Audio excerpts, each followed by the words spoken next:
বড়খলা বিধানসভা কেন্দ্রের অন্তর্গত মাছুঘাট এলাকায় ভোটার তালিকা ঘিরে তীব্র বিতর্ক তৈরি হয়েছে। অভিযোগ উঠেছে কতিপয় ব্যক্তি ২২টি ফর্ম জমা দিয়ে ২২ জন ভোটারের নাম কাটার আবেদন করেছেন। এদিকে তালিকার নাম থাকা ২২ জন ভুক্তভোগী গত ৩-৪ দিন ধরে মামলা দায়ের করতে বিভিন্ন জায়গায় ঘুরছেন, কিন্তু পুলিশও নাকি বুঝে উঠতে পারছে না কিভাবে প্রসিডিওর অনুযায়ী এগোতে হবে। ভুক্তভোগীদের দাবি তারা সবাই এলাকার স্থায়ী বাসিন্দা, প্রতি নির্বাচনেই ভোট দিয়েছেন, তাহলে কিভাবে তাদের নাম ডিলিশনের আবেদন উঠল তা নিয়েই প্রশ্ন উঠছে। সবচেয়ে উদ্বেগের বিষয়, যিনি এই নাম কাটার ফর্ম জমা দিয়েছেন তাকে খুঁজে পাওয়া যাচ্ছে না। এই পরিস্থিতিতে শনিবার সুস্মিতা দেবের নেতৃত্বে তৃণমূলের প্রতিনিধি দল ভুক্তভোগীদের নিয়ে পুলিশ সুপার পার্থপ্রতিম দাসের সঙ্গে সাক্ষাৎ করে পুরো বিষয়টি তার নজরে তুলে ধরেন। পাশাপাশি একটি অডিও রেকর্ডিংও জমা দেওয়া হয় বলে দাবি করেন সুস্মিতা দেব। তার বক্তব্য, ওই অডিওতে মোহনলাল দাস স্বীকার করেছেন বিজেপির পার্টি অফিস থেকেই নির্দেশ দেওয়া হয়েছে।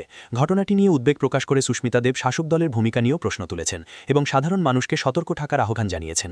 এখন দেখার এই অভিযোগে প্রশাসন কত দ্রুত পদক্ষেপ নেয় এবং ভুক্তভোগীরা আদৌ ন্যায় বিচার পান কিনা। আজকে আমরা এসপির অফিসে আবেদন দিয়েছি যে এফআইআর রেজিস্টার করতে। মাছুঘাটের প্রায় ২২ জন যারা আমার সঙ্গে আজকে এখানে এসেছে, ওরা ২-৩ দিন থেকে থানায় থানায় ঘুরছে। পুলিশ বুঝতে পারছে না প্রসিজারটা কী।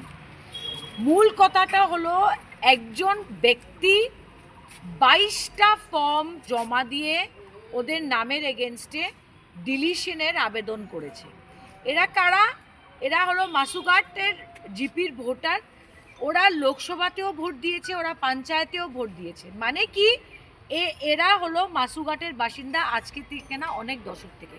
আমি চাই যে এফআইআর হবে এবং মোহনলাল দাসের রেকর্ডিং পর্যন্ত আমরা শুনিয়েছি যে বলছে ডিস্ট্রিক্ট বিজেপি অফিস থেকে আমার কাছে এই নির্দেশ এসছে। মানে এটা পুরো পার্টির পক্ষ থেকে, ডিস্ট্রিক্ট পার্টি অফিস থেকে এইগুলা নির্দেশে জেনুইন ভোটারদের নাম আসছে। কাদের পার্টি অফিস? বিজেপির পার্টি অফিস। ২ নম্বর কথা, আমি সবাইকে আবেদন করছি যে আপনারা ভাববেন না যে ড্রাফট লিস্টে নাম বেরোয় গেছে বলে আপনারা নিশ্চিন্ত হবেন না। কারণ যাদের এগেনস্টে কমপ্লেন হয়েছে, আপনাদের হিয়ারিংয়ে উপস্থিত থাকতে হবে। হিয়ারিংয়ে যদি কমপ্লেনেন্ট থাকে না, তবে ওইটা বাতিল করতে হবে কেসটা। এছাড়া আপনারা জেনে রাখেন যে হিয়ারিংয়ে না গেলে, এটা ঠিক করে লড়াই না করলে আপনাদের নাম ভোটার লিস্ট থেকে কাটা হবে, তারপরে কোর্টে যেতে হবে। আর কোর্ট থেকে রায় আসতে আসতে আপনারা দেখবেন যে বিধানসভার নির্বাচন শেষ হয়ে যাবে। এটাই হলো বিজেপির প্ল্যানিং। তাই বলে হিয়ারিংয়ে যাবেন জাস্ট বিকজ ড্রাফট লিস্টে নাম এসছে তার মানে না যে ফাইনাল লিস্টে আসবে।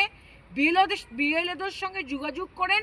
আপনাদের নামের এগেনস্টে কোনো কমপ্লেন আসলে নোটিশ আপনাদের পাওয়া উচিত। হিয়ারিংয়ে যাবেন এবং কাগজ দেখাবেন।